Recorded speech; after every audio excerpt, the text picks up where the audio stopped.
Begin Woods நேயர்களுக்கு வணக்கம். நான் விஜய் சேதுபதி பேசுகிறேன். பண்ணையாரும் பத்மினியும் வந்து இதில் வந்து நான் முருகேசன் அப்படின்னு ஒரு கதாபாத்திரம் பண்ணுறேன். அது வந்து அந்த பிரீமியர் பத்மினி கார் ஓட்ட டிரைவர். ஸோ அந்த படம் பார்த்திங்கன்னா அந்த பிரீமியர் பத்மினி கார் வச்சுருக்க அந்த பண்ணையார், அதை ரொம்ப நேசிக்கிற பண்ணையார், அவரை போலவே அந்த காரை நேசிக்கிற முருகேசன், அந்த இவங்களுக்கெல்லாம் இருக்கிற அந்த காரை சார்ந்து இருக்கிற ஒரு பொசசிவ்னஸ், அதுதான் அந்த படம். எனக்கு ரொம்ப க்ளோஸ் டு ஹார்ட் ஃபிலிம் அது. ஏன்னா ஒரு ஊர் முழுக்க ரொம்ப நல்லவங்களை மட்டும் இருக்கிற பற்றி பேச ஒரு பாசிட்டிவ் எனர்ஜி உள்ள ஒரு படம் அது. கண்டிப்பாக நான் படம் வரும்போது நான் பேசுகிறது அத்தனையும் அந்த படம் இந்த எதிர்பார்ப்பு கண்டிப்பாக எல்லாரோட எதிர்பார்ப்பு அந்த படம் நிறைவேற்றணும் நம்பிக்கை எனக்கு இருக்குது. ரம்மி பற்றி ஒரு ஒன்லைனில் சொல்லணும்னா வந்து ரம்மி இஸ் அ கேம். அது வந்து வாழ்க்கை நம்மளை வச்சு விளையாடுற விளையாட்டு தான் ரம்மி. ஏன்னா நமக்கு தெரியாது இல்லையா நாளைக்கு என்ன நடக்கும், நாளான்னைக்கு என்ன நடக்கும்ன்றா. இப்படி நம்ம கேம்ஸ் விளையாடும்போது அடுத்து வரப்போகிற கார்டு என்னன்னு தெரியாதோ அதே மாதிரி தான் அது. ஸோ எந்த இடம் நமக்கு லக்காக இருக்கும், எந்த இடம் வந்து நமக்கு பிரச்சனையில் கொண்டு போய் விடுவோம், அப்படி எதுவுமே தெரியாது. ஸோ அதுதான் ரொம்ப அந்த ஒரு சாதாரண கதை தான் அது. பட் அந்த கதையை வந்து பாலகிருஷ்ணன் ஸ்க்ரீன் பிளேயில் வந்து ரொம்ப அழகாக சூப்பராக சொல்லியிருக்காரு. அதுதான் அதோட பெரிய ப்ளஸ். ரம்மியில் வந்து நானும் இனிகோ பிரபாகர் 2 பேரும் சேர்ந்து நடிச்சிருக்கோம். அதுக்கடுத்து வந்து இது இடம் பொருள் ஏவல், அண்ட் தென் மெல்லிசை, வன்மம், வசந்தகுமாரன், அப்புறம் ஜெஸ்பி ஜானா சார் டைரக்ஷனில் ஒரு படம், ஆர்யா சார் கூட. ஸோ இதுதான் அடுத்த இருக்கிற படம். தேங்க்ஸ். இது ஒரு பத்திரிகையாளர் சந்திப்புன்னு என்னால் எடுத்துக்க முடியல. ஏன்னா எங்கே போனாலும் என்ன கேட்குறாங்க ஒரு கேள்வி, எந்த பேக்ரவுண்ட் இல்லாமல் நீங்கள் எப்படி வந்தீங்க அப்படின்னு. கண்டிப்பாக நீங்கள் எல்லாருமே அதையெல்லாம் மீறி எனக்கு சப்போர்ட் பண்ண விதம், என்னோடய படங்கள் எல்லாத்துக்கும் நீங்கள் கொடுத்த வரவேற்பு, இதுதான் முக்கியமான காரணம். உங்கள் எல்லாருக்கும் ஒரு நன்றி சொல்லணும், உங்கள் எல்லோரும் நேரில் சந்திக்கணும் அப்படின்னு ஒரு ஆசை இருந்தது. அதான் நிக்கில்கிட்ட சொல்லியிருந்தேன். ஸோ எல்லோரும் வந்திருக்கீங்க, அதுக்கு மிகப்பெரிய நன்றி அண்ட் சந்தோஷம். அடுத்து வந்து ரம்மி அண்ட் பண்ணையார் பத்மினி ரெடியாக இருக்குது. அதுக்கு அடுத்தடுத்து வரும். அதுக்கப்புறம் வந்து சீனிவாசன் சந்தர் டைரக்ஷனில் வந்து இடம் பொருள் ஏவல், அப்புறம் வன்மம், வசந்தகுமாரன், மெல்லிசை, அப்புறம் எஸ்பி ஜானா சார் டைரக்ஷனில் ஒரு படம். ஸோ இதுதான் அதுக்கு அடுத்தடுத்து பண்ண போகிற படங்கள். சங்கதிகள் வந்து இப்போதைக்கு தள்ளி வச்சுருக்கேன். ஏன்னா எனக்கு படங்கள் அதிகமாக இருக்குது. ஸோ அதுக்கான காலகட்டம் அதிகமாக இருக்கனால கொஞ்சம் தள்ளி வச்சுருக்க படத்துக்கு. பீட்சா பண்ணலாம், பீட்சா ஏற்கனவே பண்ணுறாங்க வில்லான்னு சொல்லிட்டு. அண்ட் இதற்கு தானே ஆசைப்பட்ட பாலகுமாராவை பண்ணலாம் எனக்கு தெரிஞ்ச வரைக்கும். ஏன்னா அந்த சுமார் முஜிக்குமார் ரொம்ப ஒரு மாதிரி சூப்பரான கேரக்டர், எனக்கு ரொம்ப பிடிச்சது. நானும் கூகுள் சார்ட்ட சொன்னேன், அவனை வச்சு வேறு ஏதாவது க்ரியேட் பண்ண முடியும்னு பாருங்கள், இது பண்ணால் நல்லாயிருக்குன்னு எனக்கும் தோணுச்சு. அவரும் பார்க்கலாம், விஜய் பின்னாடி பார்க்கலாம்னு சொல்லியிருக்காரு. அண்ட் கார்த்திகிட்டையும் அந்த ஐடியா இருக்குது, தெரில, அது என் கையில் இல்லை. அது ரெண்டுமே பொருந்தும் இல்லையா. சில கதைகள் பிடிக்காமல் இருக்கும், திருப்தி இல்லாமல் இருக்கும் சில கதைகள். அண்ட் சில படங்கள் வந்து நான் தொடர்ந்து ஒரு 7 படம் அதுக்கு அடுத்து இருக்குது. ஸோ இப்போயே கதை கேட்டு அதை ஜட்ஜ் பண்ண முடியாது. ஏன்னா இந்த படங்களை முடிச்சுட்டு வரதுக்கு ஒரு 1.5 வருஷமாக தான் ஆகிடும். அது வரைக்கும் யாராவது ஒருத்தர் காத்திருக்க வைக்கிறதில்ல. அதுக்கப்புறம் 1.5 வருஷம் கழிச்சு நமக்கு அந்த கதை சரியாக இருக்குமான்னு ஒரு கரெக்டான ஜட்ஜ்மெண்ட் தெரியாது. தேவையில்லாமல் ஒருத்தர் வெயிட் பண்ண வைக்கணும். அதனால தான் தவிர்க்கிறேன். நான் வந்து நடுவில் கொஞ்சம் பக்கத்துக்கான மட்டும்தான் வந்து கேட்கும்போது பாலாஜிக்கிட்ட என்ன பஜ்ஜி, பாலாஜி பஜ்ஜி என்ன பஜ்ஜி, இது ஒரு மாதிரி இருக்கே, ஓகேவா அப்படின்னு கேட்டேன். ஏன்னா கதை கேட்டதுக்கப்புறம் அது ஆப்டாக உட்காந்துருச்சு. முதல்ல கதை கேட்கும் முன்னாடி அந்த டைட்டில் கேட்கும்போது ஒரு மாதிரி இருந்தது. கதை கேட்டவுடனே ஆப்டாக உட்காந்துச்சு. ஸோ அந்த படம் வர வரைக்கும் எனக்கு சேர்ந்த என்னோடய நண்பர்கள், என்னோடய வெல்விஷர்ஸ் எல்லாருமே வந்து டைட்டில் மாற்ற முடியுமா நிறைய பேர் என்கிட்ட கேட்டிருக்காங்க. பட் எல்லார்ட்டும் நான் சொன்ன பதில் அதுதான், இந்த படம் வரட்டும், அந்த அதுக்கப்புறம் இந்த டைட்டிலை பற்றி பேச மாட்டாங்க பாருங்கள் அப்படின்னு சொல்லியிருந்தேன். ஜான்வரி பொங்கல் அப்போ உங்களுக்கு ஒரு பேப்பர் ஆடு வந்தது. பட் நான் ஷூட்டிங் போகிறது வந்து சூதுகம் ஷூட்டில் இருந்தேன். அதுக்கப்புறம் எதுக்கு தான் ஆசைப்பட்ட பாலகுமாரா 2 படம் முடிச்சுட்டு தான் அதுக்கடுத்து தான் பண்ணையார் பத்மினி போனேன். இப்போ நான் நடுவில் கொஞ்சம் பக்கத்துக்கான பார்த்தீங்கன்னா நாங்கள் எப்பயோ வந்து பேச ஆரம்பிச்சிட்டோம். பட் 2010 அக்டோபரில் பேச ஆரம்பித்த படம் அது. 2011 ஜூலை கிட்ட தான் ஷூட்டிங் போனோம். படம் ரிலீஸ் ஆனது 2012 நவம்பர் 30 ரிலீஸ் ஆச்சு. இல்லை, சூதுகம் முடிச்சுட்டு இதற்கு தானே ஆசைப்பட்ட பாலகுமாரன் முடிச்சுட்டு அதுக்கப்புறம் தான் பண்ணையார் பத்மினி ஷூட் போனேன். இப்போ பண்ணையார் பத்மினி வந்து ஆல்மோஸ்ட் போஸ்ட் ப்ரொடக்ஷனில் இருக்குது படம். ஸோ ரம்மிக்கு அப்புறம் அது வந்தோம் அதுக்கடுத்து. இப்போ இதற்கு தானே ஆசைப்பட்ட பாலகுமாரை பற்றி நான் சூதுகம் ப்ரெஸ் மீட் பேசும்போது சொல்லியிருந்தேன்.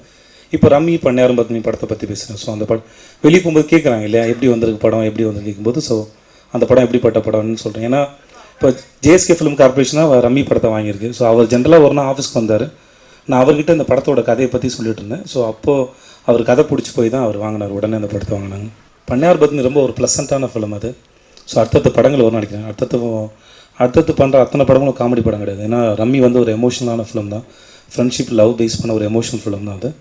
அண்ட் பண்ணையார் பத்மினி வந்து ஒரு காரு, அதை நேசிக்கிற ஒரு பண்ணையார், அவங்களுக்கு உண்டான ஒரு பாண்டிங் அது எப்படி இருக்குது. அந்த கார் ஒரு முக்கியமான கதாபாத்திரமாக இருக்கும். முக்கியமாக சொல்லப்போனால் பண்ணையாரோட இன்னொரு பையனாக இருக்கும். அது குழந்த மாதிரி தான் இருக்கும். ஸோ எல்லாருக்கும் பிடிச்ச ஒரு இதுவாக இருக்கும். அதுக்குண்டான எமோஷன்ஸ், அதை ரொம்ப தீன் லைன் அதை எடுத்து இவ்வளோ அழகாக ஸ்கிரிப்ட் பண்ணுறது வந்து ரொம்ப கஷ்டம். அண்ட் அருண் வந்து அதை பிரமாதமாக பண்ணியிருந்தாப்புல அது. ஸோ நான் ரொம்ப எதிர்பார்க்குற படம் பண்ணையார் பத்மினியாக இருக்கட்டும், ரம்மியாக இருக்கட்டும். ரம்மியோட ஸ்க்ரீன் ப்ளே பேட்டர்ன் வந்து கொஞ்சம் முன்ன பின்ன மாற்றி அது சொல்கிற விதம் வந்து ரொம்ப சுவாரஸ்யமாக இருக்கும் கண்டிப்பாக எல்லாருக்கும். சார் சங்குத்தேவன் படத்தை நான் ப்ரொடியூஸ் பண்ணல சார். முதல்ல என்கிட்ட அவ்வளோ பணம்லாம் கிடையாது. அந்த படத்தை வந்து ஜேஎஸ்கே ஃபிலிம் கார்பரேஷன் அவர் தான் ப்ரொடியூசர். நான் ஃபஸ்ட் காப்பி பண்ணி கொடுத்தேன் ப்ரொடக்ஷன் சைடில் வந்து. ஏன்னா அப்போ வந்து நான் வந்து இது நான் போய் சொல்லலை அவர்கிட்ட. அன்றைக்கி தான் ஜேஎஸ்கே சார் வந்து ரொம்ப பிஸியாக இருந்தாங்க. ஸோ அப்போ வந்து கேட்டாங்க, நீங்களே வேணால் எடுத்து பண்ணி கொடுக்குறேன் பண்ணி கொடுங்கன்னு சொல்லிட்டு.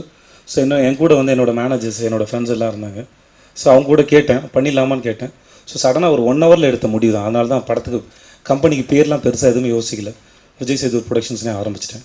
இல்லை சார், அந்த படத்தை பொறுத்த வரைக்கும் நான் ஃபஸ்ட் காப்பி மட்டும்தான் பண்ணுறேன். படத்தை பண்ணி அவர் ஜேஎஸ்கே கிட்ட கொடுத்துட்டு போகிறேன். ஸோ டிஸ்ட்ரிபியூஷன் பிஸ்னஸ் எல்லாமே அவர் தான் பார்க்க போகிறாரு. ஸோ அந்த தலைவலி கண்டிப்பாக எனக்கு கிடையவே கிடையாது. அண்ட் அவர் பிஸ்னஸ் வைஸ் அவர் எவ்வளோ ஸ்ட்ராங்கு நம்ம எல்லாருக்குமே தெரியும். அவருடைய படங்கள் தொடர்ந்து பார்த்துருப்பீங்க. பரதேசி, தங்க மீன்கள், அந்த அரவான், நிறையா படங்கள் பண்ணியிருக்காரு அவர். ஸோ இப்போ இதற்கு தானே ஆசைப்பட்ட பாலகுமார். ஸோ பிஸ்னஸ் அவர் பார்த்துக்க போகிறாரு. எனக்கு அது தப்புன்னு தெரியல. ஏன்னா என்ன மாதிரி பேக்ரவுண்ட்லேருந்து வர ஒருத்தங்க சினிமாக்குள்ளே வந்து நிற்கிறதே வந்து பெரிய டஃப். அதோட இது பெரிய டஃப்பாக தெரியல என்னை பொறுத்த வரைக்கும். நான் இருக்கிற சினிமா தானே, ட்ரை பண்ணி பார்க்குறதுல தப்புலாம் தோணுச்சு, ட்ரை பண்ணேன். கௌதமன் சாரும் நானும் மீட் பண்ணியிருக்கோம், பேசியிருக்கோம். பட் இப்போதைக்கு நான் பண்ணுற எஸ்பி ஜானா சார் டைரக்ஷனில் ஒரு படம் பண்ணுறேன். மற்றபடி நான் பண்ணுற படங்களே நான் திருப்தியாக தான் இருக்கேன். மற்றபடி எனக்கு கொடுத்துருக்க கமிட்மெண்ட்ஸ் ஏற்கனவே அதிகமாக இருக்கனால இதெல்லாம் முடிச்சுட்டு தான் அடுத்து மூவ் பண்ணலான்னு இருக்கேன், வேறு எதுவும் இல்லை சார். ஏன்னா இவங்கெல்லாம் வந்து நான் ஏற்கனவே பீட்சா ரிலீஸ்க்கு முன்னாடி அப்போ வந்து நிறைய பேர்கிட்ட கதை கேட்டிருந்தேன். அவங்க கதைகள்லாம் நல்லா இருந்தது, அதில் சூஸ் பண்ணி வச்சிருந்த கதைகள். ஸோ இந்த படங்கள் முடிச்சு வரும்போது அவங்க அங்கங்கே ஒரு ப்ரொடியூசர் அப்ரோச் பண்ணும்போது என்னை கேட்பாங்க, ஓகேவா எனக்கு பிடிச்ச கதை தான் பண்ணலாம் கண்டிப்பான்னு சொல்லியிருப்பேன். அது மடமடன்னு அமைஞ்சிருச்சு அது. நிறைய பேர் எனக்கு பொறுத்த வரைக்கும் நிறைய ஆக்டர்ஸ் பாராட்டியிருக்காங்க. தனுஷ் சார் பாராட்டியிருக்கார், சிம்பு சார் பாராட்டியிருக்கார், சித்தார்த் மனதந்து பாராட்டியிருக்கார். ஸோ நிறைய ஆக்டர்ஸ் நான் மீட் பண்ணும்போது தான் சொல்லியிருக்காங்க. வெங்கட் பிரபு சார் சமீபத்தோட சொன்னார். ஸோ நிறைய இயக்குநர்கள் சொல்லியிருக்காங்க. ஸோ இது அந்த பாகுபாடெல்லாம் இப்போ இல்லைன்னு நினைக்கிறேன். எல்லாருமே ரொம்ப ஆரோக்கியமாக சொல்கிறாங்க. த்ரிஷா சொல்லியிருக்காங்க, சமந்தா சொல்லியிருக்காங்க. எனக்கு இது தப்பாக தெரியல. அந்த கதாபாத்திரம் சுமார் முஞ்சிக்குமார் வந்து அவன் ரொம்ப இன்ட்ரெஸ்டிங்கான ஒரு ஆள். அவன் அதிகமாக இருந்தாலும் ஒரு மாதிரி சலிப்பு தட்டிடவும் கூடாது. ஆனால் அந்த கதைக்கு அந்த பாலாவோட எமோஷன் ரொம்ப முக்கியம். அவன் ஒரு பிரிட்ஜ் மேலே வச்சு ஒரு சீன் ஒன்று பண்ணியிருப்பாங்க. இனிமேல் இந்த மாதிரி தண்ணி அடித்து ஓட்டுறோம், வண்டி ஓட்டுறோம்லாம் பிடிச்சி அடிக்கணும்டா, கொல்லணுன்ற நம்ம சொல்லிட்டு இருப்பார். ஆக்சுவலாக என்ன, அந்த சந்தோஷத்துக்கு திடீர்னு செய்கிற ஒரு விஷயம் வந்து அது நமக்கு அந்த அந்த அந்த போதை கொடுக்குறதுல நம்ம பண்ணுற தவறு. அதனால் ஒருத்தர் எவ்வளோ பாதிக்கப்படுறான். ஸோ அவனோட பேக் ஸ்டோரி என்ன, அவனுக்கு ஒரு தங்கச்சி, அவனோட கேர்ள் ஃப்ரெண்டு, ரெஸ்பான்சிபிலிட்டி இதெல்லாம் சொல்லி ஆகணும். பட் சுமார் முஞ்சிக்குமார் சைடு ரெஸ்பான்சிபிலிட்டி ஒன்றுமே இருக்காது. அவன் சும்மா அவன் லைஃப் ஃபுல்லாக வந்து குமுதா மட்டும்தான் இருப்பான். ஸோ அவன் சைடில் அவ்வளோ எமோஷன்ஸ் இருக்கவே இருக்காது. ஸோ அந்த சைடு இருக்க எமோஷன் சொல்லணும்ல. ஸோ நம்ம எல்லாருமே திடீர்னு ஏதோ ஒரு சந்தோஷத்துக்கு நம்மளோட சேர்ந்து பண்ணிடுற ஒரு தவறு வந்து திடீர்னு இந்த மாதிரி நடந்துச்சுன்னா நம்ம லைஃப் எவ்வளோ தூரம் இக்கட்டான சூழல் போதுங்க சொல்லணும்னா நம்ம இங்கே பாலாவை அவனோட பேக் ஸ்டோரி சொல்லி ஆகணும். ஸோ அந்த கதைக்கு அது தேவைப்பட்டது கண்டிப்பாக. மற்றவங்க எப்படின்னு தெரியல எனக்கு. பட் என்னை பொறுத்த வரைக்கும் அது தவறாக படலை. ஏன்னா அடுத்து நான் விஷ்ணு கூட ஒரு படம் பண்ணுறேன், கிருஷ்ணா கூட ஒரு படம் பண்ணுறேன், ஆர்யாசர் கூட ஒரு படம் பண்ணுறேன், ரம்மியில் வந்து இனிக்கு பிரபாகரன் நானும் பண்ணுறேன். ஸோ என்னை பொறுத்த வரைக்கும் அந்த கதையை அந்த கதாபாத்திரம் டிமாண்ட் பண்ணுற இடத்துக்கு மட்டும் வந்துட்டு போனால் போதும்னு தோணுச்சு. நான் ஹீரோ ஆகணுன்னே முதல்ல எதிர்பார்க்கல. ஸோ இந்த ஹீரோ ஆனதாக இருக்கட்டும்.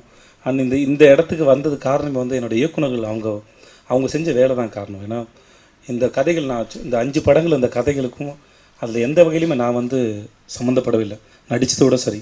ஸோ என்கிட்ட வந்து நடிப்பவன் வந்து டயலாக் எப்படி போய் என்னோட டயலாக் டெலிவரி நல்லா இருக்குன்னு சொல்கிறாங்கன்னா அதுக்கு காரணம் என்னோடய இயக்குநர்கள் தான் காரணம். ஸோ இந்த மாதிரி அவங்க கொண்டு வர கதைகளில் நான் பொருந்தி இருக்கிறதா எனக்கு தெரிஞ்சு சரின்னு பட்டது. ஏன்னா சூதுகோ மாதிரி ஒரு படம் வந்து என் கேரியரில் ஒரு சீக்கிரம் நான் பண்ணுன்னு எதிர்பார்க்கவில்லை. ஸோ ஏன்னா நான் அந்த மாதிரி கெட்டப்பில் ஒன்று நடிக்கணும் நான் எதிர்பார்த்துருந்தேன்னா அந்த கதை அவ்வளோ அழகாக வந்திருக்குமா தெரியாது. பட் அவங்க அவ்வளோ அழகாக கதை கொண்டு வந்தாங்க. அது நான் ரொம்ப அழகாக போய் உட்காந்துக்கிட்டேன். ஸோ அதுதான் சரின்னு பட்டது. ஸோ இனிமேல் வர்ற கதைகள், ஏன்னா ஒரு இன்டர்வியூவில் கோகுல் சார் சொல்லும்போது சொன்னார், ஏன்னா கற்பனைங்கிறது நாங்கள் பண்ணி கொண்டு வரும்போது அது ஒரு ஃப்ரீயாக வருது. ஸோ அது நம்ம புகுத்தரோட கிரியேட்டர்ஸ் அவங்க கிரியேட் பண்ணி கொண்டு வரதில் வந்து நமக்கு பிடிச்சதை பார்த்து உட்காந்துக்கு ரொம்ப அழகாக இருந்தது. எனக்கு இதற்கு தானே ஆசைப்பட்டேன் பாலகுமாரை. நான் இவ்வளோ டயலாக்ஸ் வந்து நிறைய பேர் ரசிச்சிருப்பாங்கன்னு எதிர்பார்க்கவே இல்லை. நாங்கள் சில இடத்துல மார்க் பண்ணி வச்சுருந்தோம். பட் அதெல்லாம் மீறி நிறைய பேர் என்ஜாய் பண்ணியிருந்தாங்க. வந்த எல்லாருக்கும் மிகப்பெரிய நன்றி. அனைவருக்கும் இனிய தீபாவளி நல்வாழ்த்துக்கள் சார். ரொம்ப தேங்க்ஸ் ஸோ மச் சார். உங்கள் டயத்தை ஒதுக்கிங்க வந்ததுக்கு மிகப்பெரிய நன்றி.